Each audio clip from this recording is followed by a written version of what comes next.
Hello dear student मजामा शोधा chemistry no આજનો આપણો લેક્ચર દ્રાવણ ચેપ્ટર માં આગળ વધીએ તો છેલ્લે આપણે દ્રાવણ ચેપ્ટર માં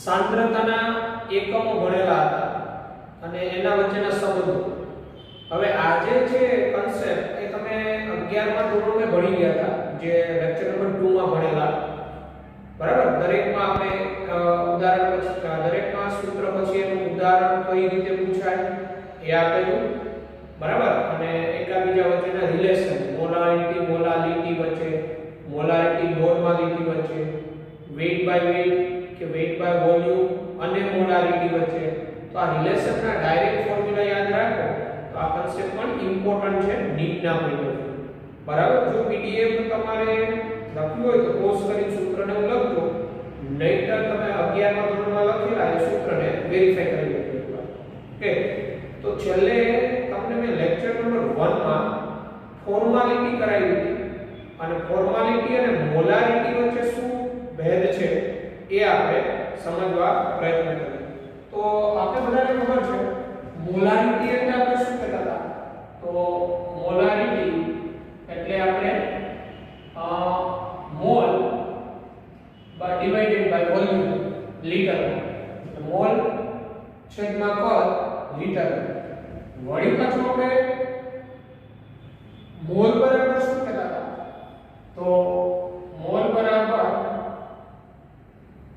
વજન છેદમાં આણ્વીય દળ મોલેક્યુલર વેઇટ છે તે પદાર્થ તો મોલની કિંમત અહીંયા આપણે મૂકી દેતા હતા તો આપણે મોલારિટી કેપિટલ M બરાબર weight divided by molecular weight and volume liter it's called molarity okay હવે આપણે ફોર્માલિટી કોને કીધું તો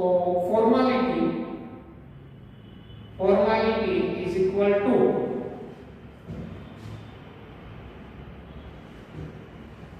formality બરાબર અહીંયા આપણે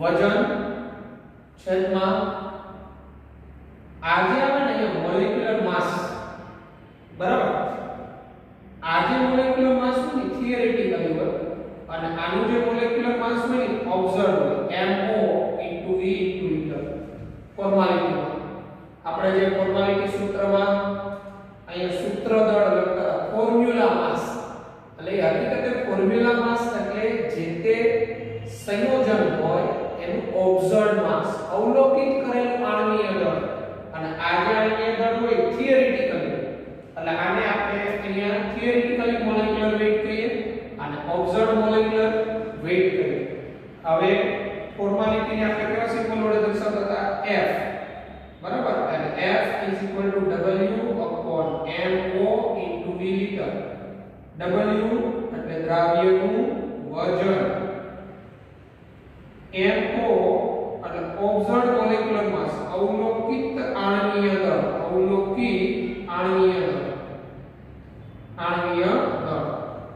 અને v છે એ દ્રાવણનું કદ લીટરમાં L અને અહીંયા mt એટલે થિયોરેટિકલી મોલેક્યુલર માસ એટલે સૈદ્ધાંતિક કહી શકો તમે સૈદ્ધાંતિક આણ્વીય દળ કારણ કે ફોર્માલિટી આપણે કેના માટે ઉપયોગ કરતા હતા તો મોટાભાગે આયોનિક સંયોજનો એવા સંયોજનો કે દ્રાવણમાં એનું મોલર માસ બદલાતું કારણ કે આયોનિક સંયોજનો હોય એ દ્રાવણમાં અણુ સ્વરૂપે ન હોય એ આયન સ્વરૂપે ડિસોસિએટ થાય વિયોજિત થાય એટલે આયનો છૂટા પડે તો ત્યારે એનું જે મોલર દળ હોય એ મોલર દળ છે બદલાઈ શકે અને ફોર્મ્યુલા માસ તરીકે આપણે આયોનિક સંયોજનો માટે લઈએ હવે અહીંયા આપણે ફોર્માલિટી અને મોલારિટી વચ્ચેનું રિલેશન કેવું હોય તો ફોર્માલિટી અને મોલારિટી વચ્ચેનું રિલેશનમાં શું થાય તો આપણે બેને કમ્પેર કરીએ મોલારિટી અને ફોર્માલિટી બરાબર બેના દાખલા તરીકે ગુણોત્તર લઈએ તો m મોલારિટી / f ફોર્માલિટી તો મોલારિટી એટલે W divided by mt into v liter છેદમાં ફોર્માલિટી એટલે W divided by MO observed molecular mass, observed એટલે અવલોકિત આણ્વીય દળ, MT એટલે theoretically આણ્વીય દળ. here W cancel, V cancel. અહીંયા આપણે જોઈ શકીએ આ છેદનો છેદ ક્યાં જતો રહે અંશમાં, the molarity divided by formality. MO ઉપર જાય, MT નીચે, MO by MT molarity બરાબર, molarity બરાબર MO by MT. આમ આપણે ફોર્માલિટી ને કરતા બનાવ્યું, ફોર્માલિટી બરાબર મોલારિટી m આ MT ને ઇન્ટુ MT by MO. આમ આ MT by MO એટલે શું થયું, તો જે તે સંયોજનનું થિયોરેટિકલી મોલર દળ એટલે સૈદ્ધાંતિક આણ્વીય દળ, MO ઓબ્ઝર્વડ મોલેક્યુલર માસ બરાબર. એટલે આ સૈદ્ધાંતિક આણ્વીય દળ છેદમાં ઓબ્ઝર્વડ આણ્વીય દળ એનો ગુણોત્તર એને અચળ કહેવાય, I તરીકે ઓળખવામાં આવે. Formality is equal to I into molarity. જે તે કમ્પાઉન્ડની મોલારિટી હોય ઇન્ટુ I કરો એટલે ફોર્માલિટી, અને જ્યાં I બરાબર MT છેદમાં MO એટલે કે MT એટલે થિયરેટિકલ એટલે સૈદ્ધાંતિક આણ્વીય દળ ડિવાઇડેડ બાય MO એટલે અવલોકિત અથવા પ્રાયોગિક આણ્વીય દળ નો ગુણોત્તર MT by MO સૈદ્ધાંતિક આણ્વીય દળ છેદમાં પ્રાયોગિક આણ્વીય દળ. હવે તો ઘણા કમ્પાઉન્ડ હોય ને, જેમ કે કાર્બોક્સિલિક એસિડ માં આપણે બેન્ઝોઇક એસિડ કહીએ, તો બેન્ઝોઇક એસિડ છે ને, આ બેન્ઝોઇક એસિડ C6H5COO. તો આ બેન્ઝોઇક એસિડ બધા જ દ્રાવકની અંદર એક સરખી રીતે છૂટું નથી પડતું, વિયોજિત નથી થતું. તો શું કરો, આ બેન્ઝોઇક એસિડને તમે બેન્ઝીનમાં ઉમેરો ને, બેન્ઝીનમાં, તો આ બેન્ઝોઇક એસિડ ડાઈમર બનાવે. એટલે એનો એક અણુ હોય એમાંથી બેન્ઝીન જેવા દ્રાવકમાં એક દ્વિઅણુ બની જાય, આ રીતે ડાઈમર બનાવે. આ તમારું C6H5 એની સાથે અહીંયા C દ્વિબંધ O બોન્ડ OH. આ એક બેન્ઝોઇક એસિડ નો અણુ. હવે એને બેન્ઝીન જેવા દ્રાવકમાં ઉમેરો ને, તો એ બેન્ઝીન જેવા દ્રાવકમાં આ પ્રકારે ડાઈમર બનાવે. C6H5 અહીંયા C દ્વિબંધ O. આ રીતે હાઇડ્રોજન બનશે, ડાઈમર બનાવે, દ્વિઅણુ બનાવે. ડાઈમર બનાવે તો આ જે દ્વિઅણુ થયું, તો પહેલા બેન્ઝોઇક એસિડ હતો એ એક અણુ સ્વરૂપે હતો, એક અણુ. તો ત્યારે એનું મોલર માસ તમે ગણો ને, તો બેન્ઝોઇક એસિડનું મોલર માસ એ થિયરેટિકલી 122 થાય, 122 થાય. પણ આ બેન્ઝોઇક એસિડને તમે બેન્ઝીન જેવા દ્રાવકમાં ઉમેરો તો એ હવે એક અણુ ન રહે, એ દ્વિઅણુ સ્વરૂપે અસ્તિત્વ ધરાવે. એટલે ઓબ્ઝર્વડ મોલેક્યુલર માસ એમ છે ને 244 થઈ ગઈ, 244 બરાબર. તો આ જે છે ઓબ્ઝર્વડ 244. તો આ બેન્ઝોઇક એસિડ માટે I કેવો થાય, તો બેન્ઝોઇક એસિડ માટે I MT by MO એટલે 122 divided by 244 એટલે 1/2. તો બેન્ઝોઇક એસિડ જે હોય, બેન્ઝોઇક એસિડ એની ફોર્માલિટી શું હોય, એક જ દ્રાવક હોય તો એની જે મોલારિટી હોય, બેન્ઝીન જેવું દ્રાવક હોય તો એમાં એની મોલારિટી અને ફોર્માલિટી ડિફરન્ટ થાય. એની ફોર્માલિટી જે છે એ મોલારિટી કરતા અડધી થઈ, અને મોલારિટી જેટલી આવે ને ડિવાઇડેડ બાય 2 કરવું પડે. એટલે આ જે હોય ને, આને આ I છે, I એને વોન્ટ ઓફ ફેક્ટર કહેવાય, વોન્ટ ઓફ અવયવ. અને આ વોન્ટ ઓફ અવયવ જે છે એ જે તે આયોનિક કમ્પાઉન્ડ હોય એને તમે દ્રાવણ બનાવો, એ આયોનિક કમ્પાઉન્ડના કેટલા આયનો છૂટા પડેલા બધાની સંખ્યાને ધ્યાનમાં લો અને આ વન ઓફ અવયવ વિશે આપણે ડિટેલમાં ભણવાનું આવશે સંખ્યાત્મક ગુણધર્મ આવશે આપણે ભણવાના ત્યાં બરાબર એટલે અહીંયા આ રિલેશન છે ને ઘણી બુકમાં તમને જોવા નહીં મળે ફોર્માલિટી અને મોલારિટી વચ્ચે ફક્ત ભેદ એટલો છે કે ફોર્માલિટી છે ને ફોર્માલિટી ઓબ્ઝર્વડ મોલર માસ ધ્યાનમાં લેવામાં ઓબ્ઝર્વડ અવલોકિત દ્રાવણમાં અને મોલારિટી છે ને એ થિયરિટિકલી મોલર માસ ને કન્સિડર કરે થિયરિટિકલી મોલર માસ એનું એટલું છે બરાબર તો આ રીતે ફોર્માલિટી અને મોલારિટી વચ્ચેનું રિલેશન થાય ઘણા કમ્પાઉન્ડ એવા છે કે પોતે આંશિક હોય પણ દ્રાવણની અંદર એ દ્વિઅણુ બનાવતો તો હકીકતે તમે જેનું આણ્વીય દળ લ્યો છો તો એ આણ્વીય દળ કરતા દ્રાવણમાં તેનું આણ્વીય દળ એ બમણો અણુ થયા દ્વિઅણુ સ્વરૂપે હોય તો એનું મોલર દળ વધી જતું બમણું થઈ જતું અને કન્સિડર થાય તો ફોર્માલિટીમાં કરે ફોર્મ્યુલા માસ કેટલો છે એનો જે ફોર્મ્યુલા હોય દ્રાવણનો એનો માસ કેટલો છે એ કન્સિડર કરે બરાબર કે ફોર્માલિટી એટલે આ રીતે આપણે મોલારિટી અને ફોર્માલિટી વચ્ચેનો ભેદ કહેવામાં આવે આ આપણે આગળની આ જ ચેપ્ટરમાં વન ઓફ અવયવ બધું ભણવાનું આવશે સંખ્યાત્મક ગુણધર્મ આવશે દ્રાવણનો એ સંખ્યાત્મક ગુણધર્મની અંદર આ ફેક્ટર વિશે બધી વાત આવશે ઓકે તો આ હતું મોલારિટી અને ફોર્માલિટી વચ્ચેનો રિલેશન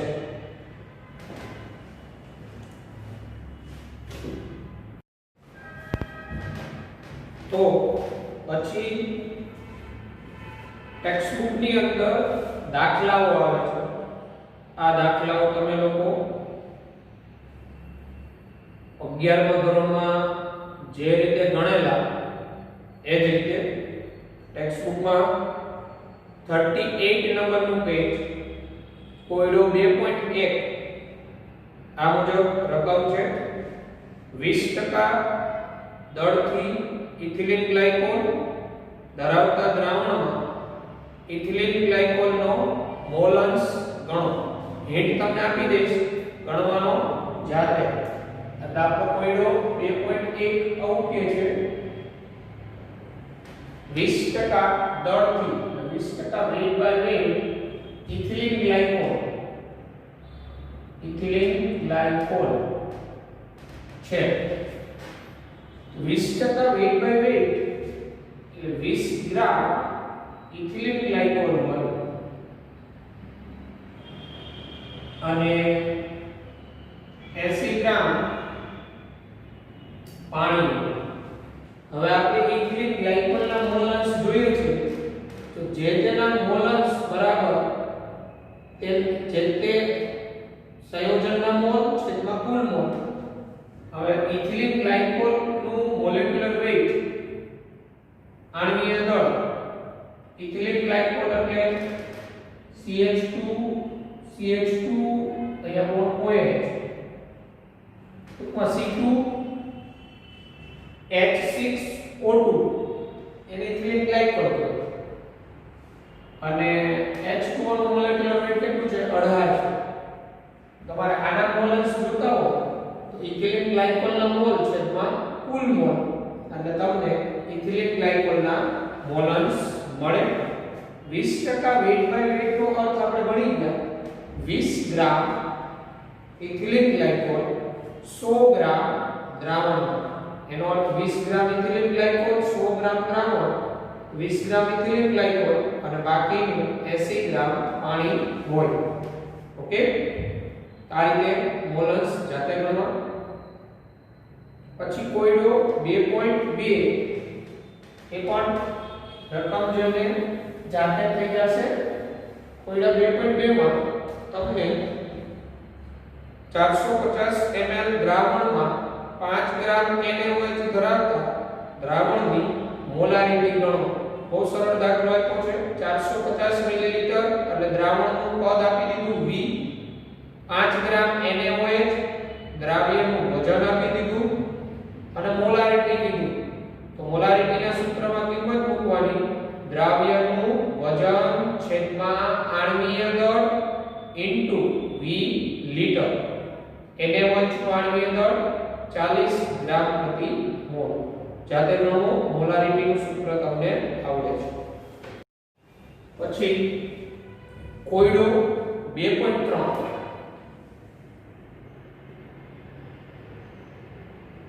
આ કોયડો 2.3 છે એ જાતે થઈ જાય છે. મોલાલિટી શોધવાની છે. મોલાલિટી સ્મોલ m 75 ગ્રામ બેન્ઝીન એટલે દ્રાવકનું વજન આપેલું છે તમને. દ્રાવકનું વજન અને જે તમારું દ્રાવક છે બેન્ઝીન 75 ગ્રામ છે. અને બેન્ઝીનમાં 2.5 ગ્રામ ઇથેનોઇક એસિડ છે. 2.5 ગ્રામ ઇથેનોઇક એસિડ. ઇથેનોઇક એસિડ તમારું દ્રાવ્ય છે.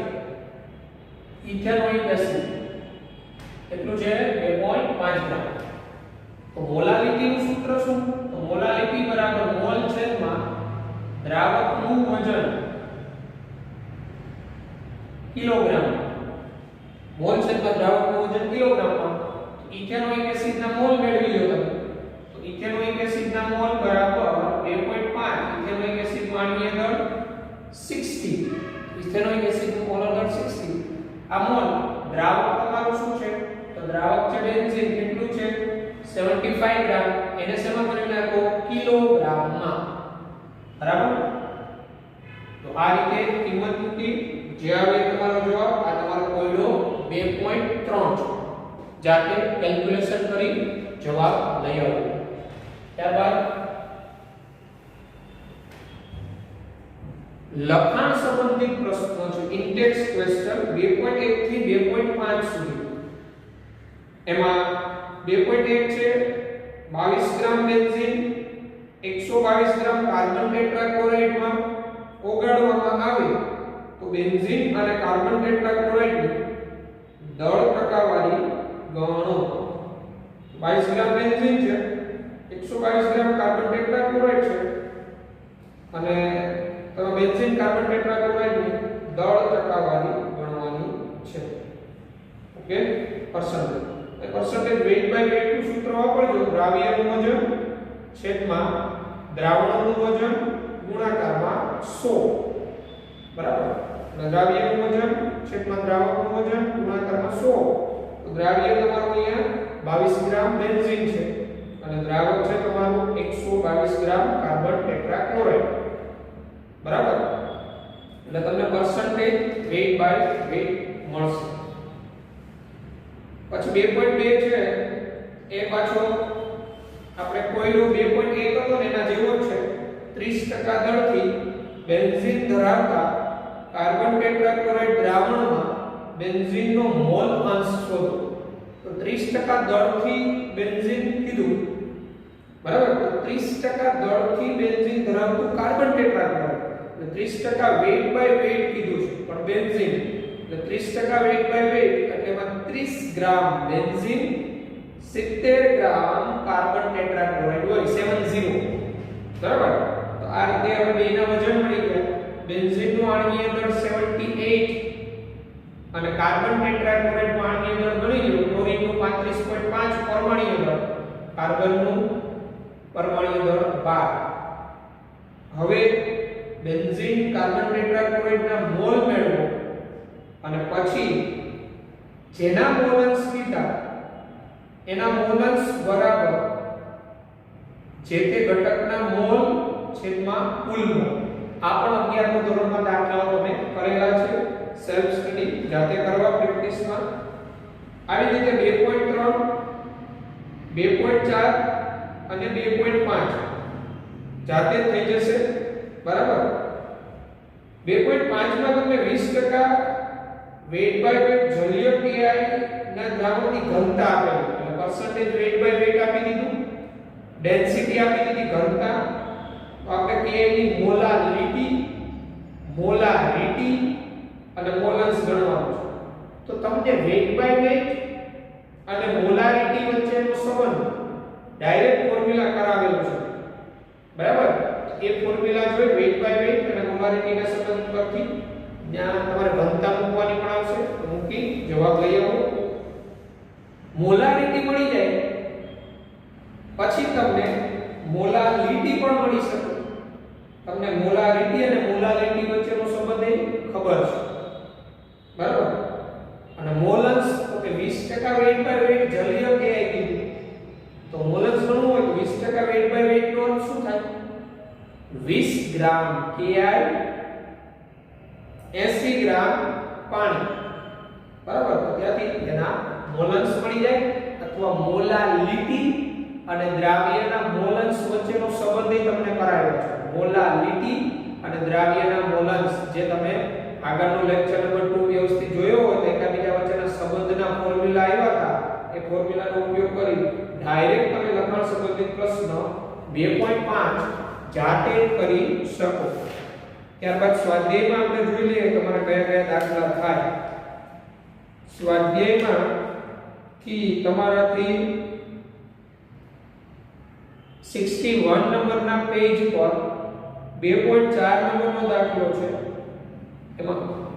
એમાં દળથી 68% નાઇટ્રિક એસિડ આપેલું છે, HNO3 68% દળથી એટલે વેઇટ બાય વેઇટ આપેલું છે.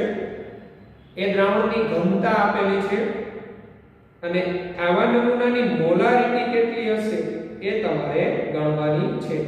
અહીંયા વેઇટ બાય વેઇટ ડેન્સિટી આપેલી છે અને મોલારિટી આપેલી છે. તો મોલારિટી અને ઘનતા વચ્ચેનો સંબંધ તમને આવડે છે.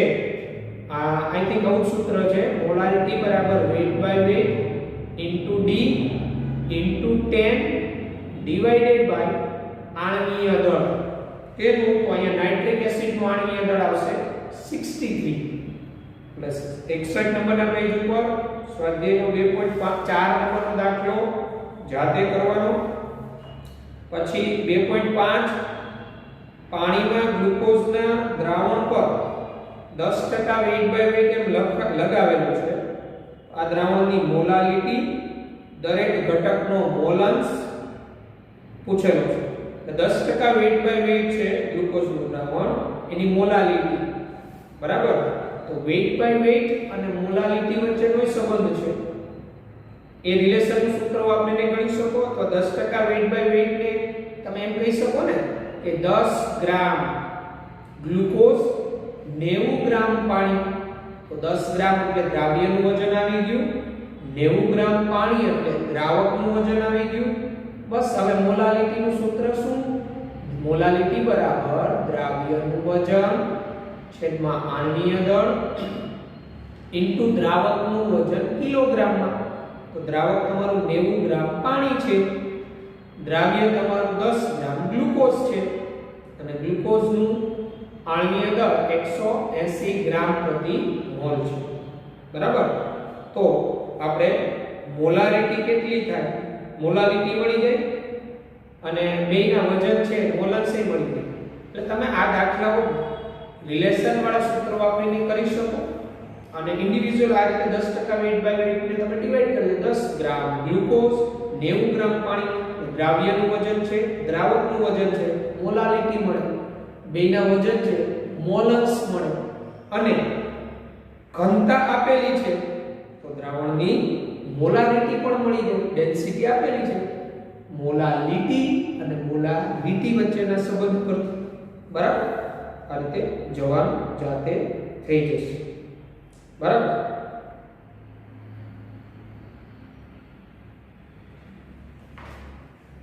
પછી આવો જ દાખલો આપેલો છે તમને 2.8 એક એન્ટીફ્રીઝ દ્રાવણ આપેલું છે 222.6 ગ્રામ ઇથિલિન ગ્લાયકોલ 200 ગ્રામ પાણી, બરાબર? મિશ્ર કરી બનાવવામાં આવ્યું એન્ટીફ્રીઝ, બરાબર? એન્ટીફ્રીઝ એટલે કોઈને એકદમ ઠંડુ પડતું અટકાવે ને જામતું અટકાવે ને બરફ બનતું અટકાવે ને એન્ટીફ્રીઝ કહેવાય. તો 222.6 ગ્રામ ઇથિલિન ગ્લાયકોલ અને 200 ગ્રામ પાણી મિશ્ર કરી બનાવવામાં આવ્યું. તો દ્રાવણની મોલાલિટી ગણો. 222.6 ગ્રામ ઇથિલિન ગ્લાયકોલ એટલે જેનું વજન છે ને એને દ્રાવક લેવું વધુ અને જેનું ઓછું વજન છે દ્રાવ્ય. દ્રાવણની ઘનતા આપેલી છે તો દ્રાવણની મોલારિટી કેટલી થશે? અહીંયા તમે મોલાલિટી ગણી, મોલારિટી અને મોલાલિટી વચ્ચેના સંબંધનું સૂત્રનો ઉપયોગ કરી જવાબ લાવી શકાય. ઓકે, તો પછીના જે દાખલાઓ છે એની વાત કરીએ.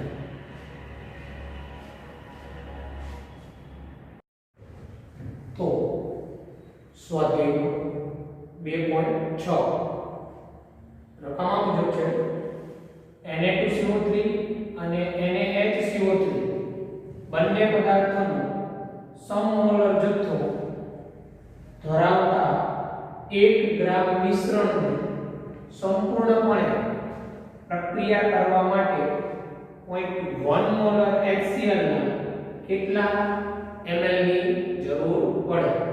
ટૂંકમાં Na2CO3 અને NaHCO3 બેનો 1 ગ્રામ જથ્થો છે મિશ્રણનો, બરાબર.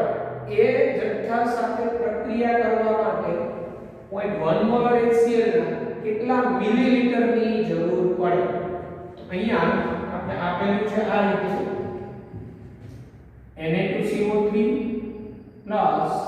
NaHCO3 is equal to 1 ગ્રામ. આ બેનું મિશ્રણનું વજન 1 ગ્રામ છે. હવે ધારો કે Na2CO3 નું વજન x ગ્રામ હોય, Na2CO3 નું વજન x ગ્રામ હોય, NaHCO3 નું વજન બરાબર NaHCO3 નું વજન બરાબર 1 - x ગ્રામ થાય. હવે આ બેના વજન મળી ગયા, હવે મોલ મળી શકે. Na2CO3 ના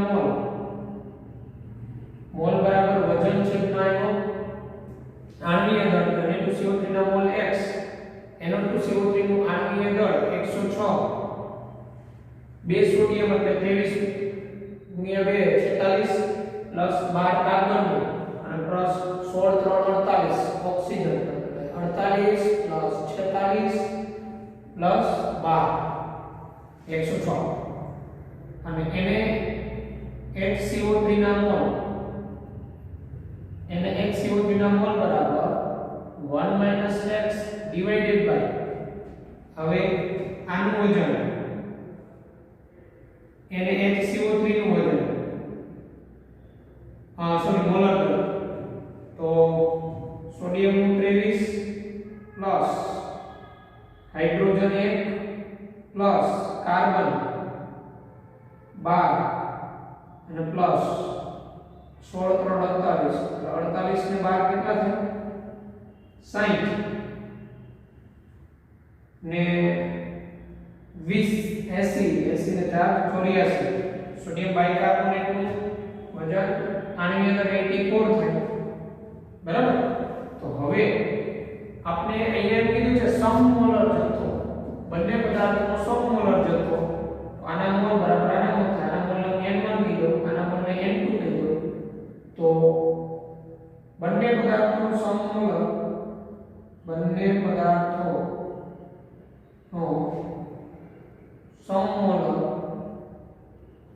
જથ્થો હોવાથી આપણે એમ કહી શકાય n1 બરાબર n2 સમમોલર હોવાથી.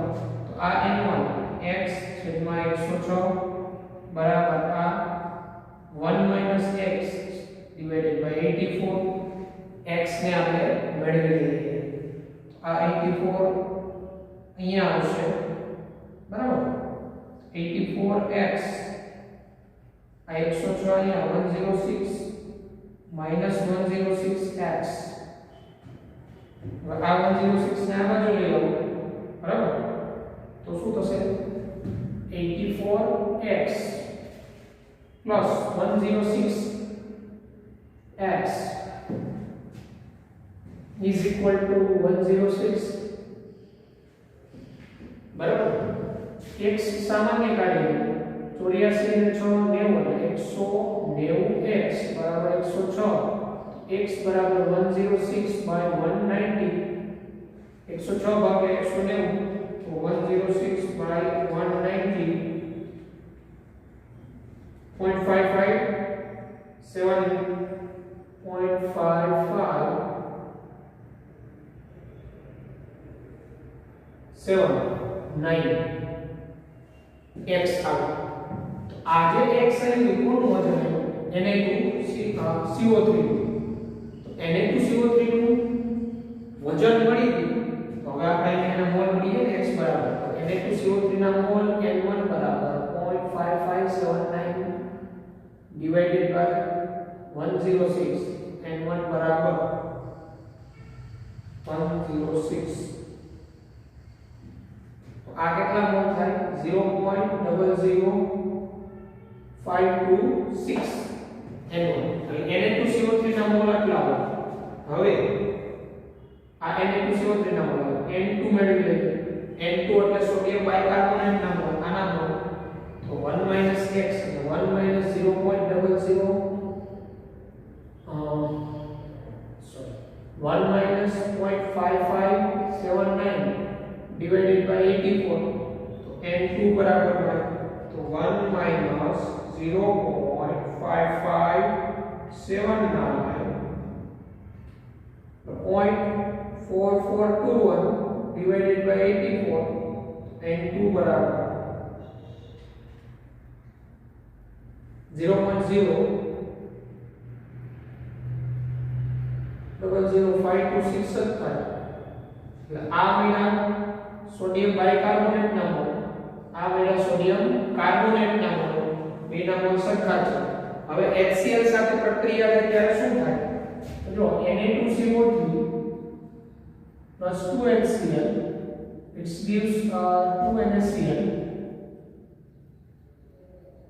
plus H2CO3.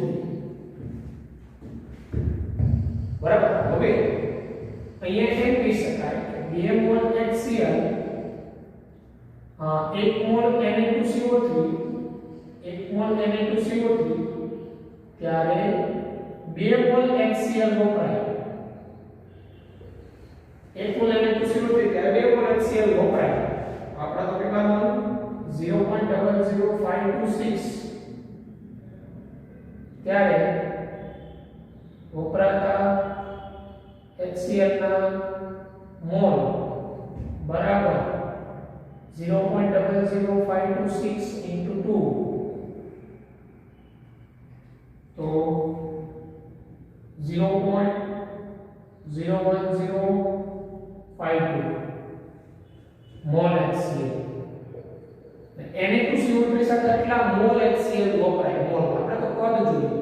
હવે આવું sodium bicarbonate NaHCO3 plus HCl gives NaCl plus H2CO3.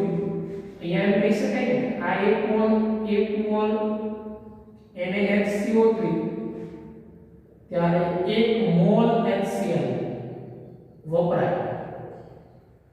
તો 0.00526 NaHCO3 ત્યારે 0.00526 મોલ HCl વપરાય. તો આ HCl ના કુલ મોલ પ્રક્રિયામાં વપરાતા, બરાબર, પ્રક્રિયામાં વપરાતા HCl ના કુલ મોલ તો 0.01052 plus 0.00526 બરાબર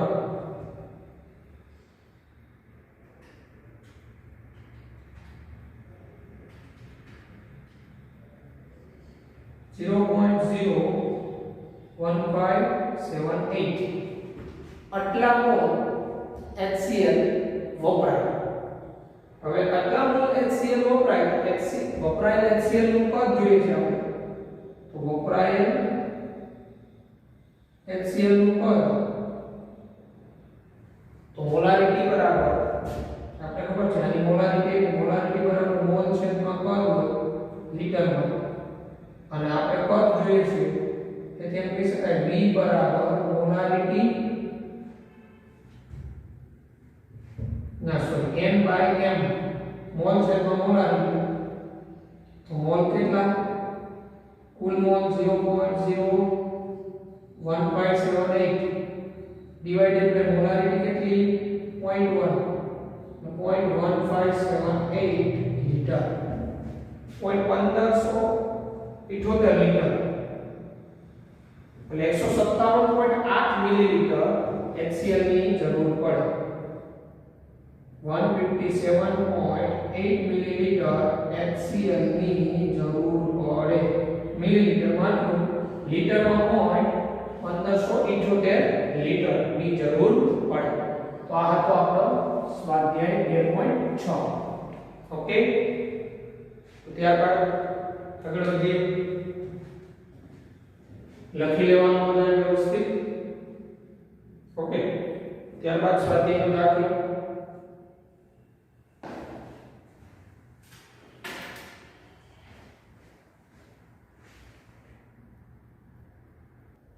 તો પછી સ્વાધ્યાયનો 2.7 દળથી 25% દ્રાવણના 300 ગ્રામ અને 40% દ્રાવણના દળથી 400 ગ્રામ એટલે એક છે 25% દળથી દ્રાવણના 300 ગ્રામ અને 40% દ્રાવણના દળથી 400 ગ્રામ મિશ્ર કરીને એક દ્રાવણ બનાવવામાં આવ્યું પરિણામતા દ્રાવણના દળની ટકાવારી ગણો એટલે એક 300 ગ્રામ દ્રાવણ છે ને એમાં 25% દ્રાવ્ય છે 400 ગ્રામ દ્રાવણ છે ને એમાં 40% દ્રાવ્ય છે આ બેનું મિશ્રણ કર્યું મિશ્રણની અંદર ટકાવારી બરાબર તો મિશ્રણમાં દ્રાવ આપણે એની ટકાવારી શોધવાની છે તો અહીંયા પેલા આપણે છે ને દ્રાવ્યનું વજન કેટલું છે ને એ મેળવી લઈએ તો આપણે 25% દ્રાવણમાં દ્રાવ્યનું વજન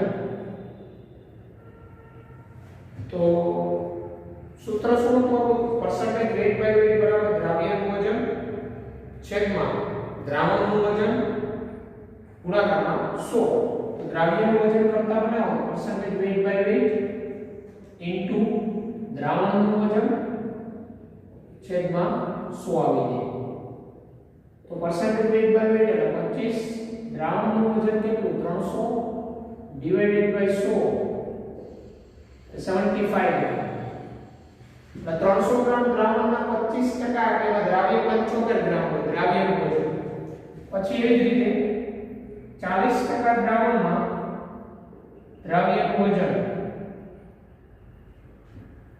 બરાબર 40 ગુણાકારમાં 400 કારણ કે દ્રાવણનું વજન 400 છે ભાગ્યા 100 તો જશે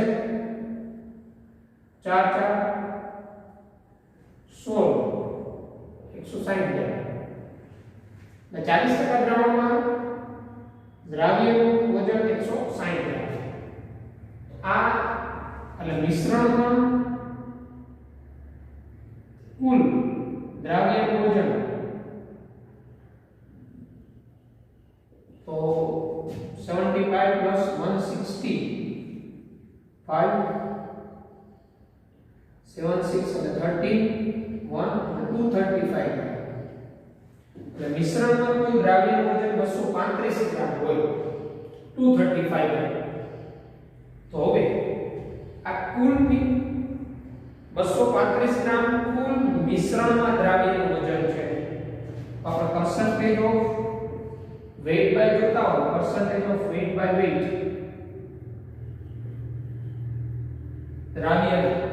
દ્રાવ્યના ટકા કેટલા જોતા હોય તો 235 કુલ દ્રાવ્યનું વજન કુલ દ્રાવણનું વજન કેટલું તો કુલ દ્રાવણનું વજન 300 plus 400 એટલે 700 ગુણાકારમાં 100 235 આ જશે 235 ભાગ્યા 7 પરસેન્ટેજ વેટ બાય વેટ તો 7 3 21 એટલે 30 તો 210 સુધી બધાય પછી પાછું 7 કરી 21 એટલે પાછું 10 15 33.5% જેવું થાય percentage weight by weight 33.5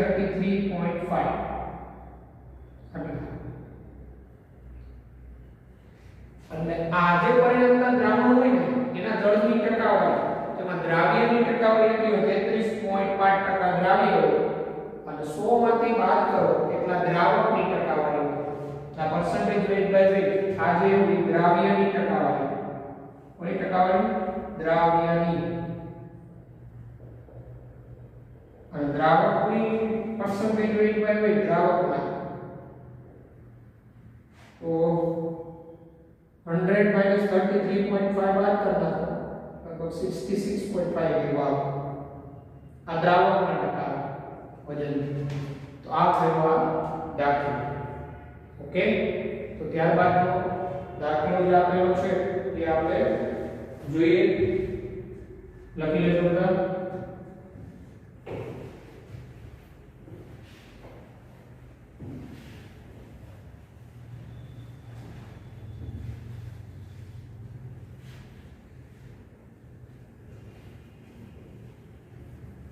ત્યારબાદ સ્વાધ્યાય 2.9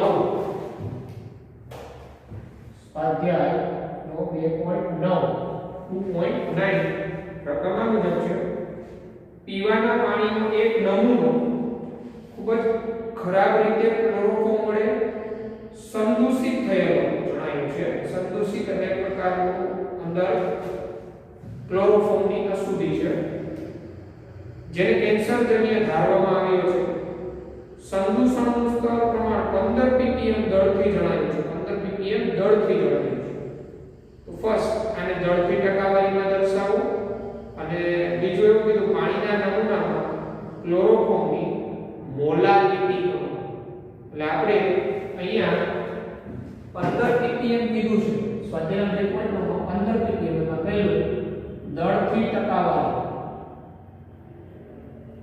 દળથી ટકાવારી ppm કેટલા આપ્યા 15 ppm નો અર્થ બે રીતે તમે કહી શકાય તો 15 ppm એટલે 15 મિલીગ્રામ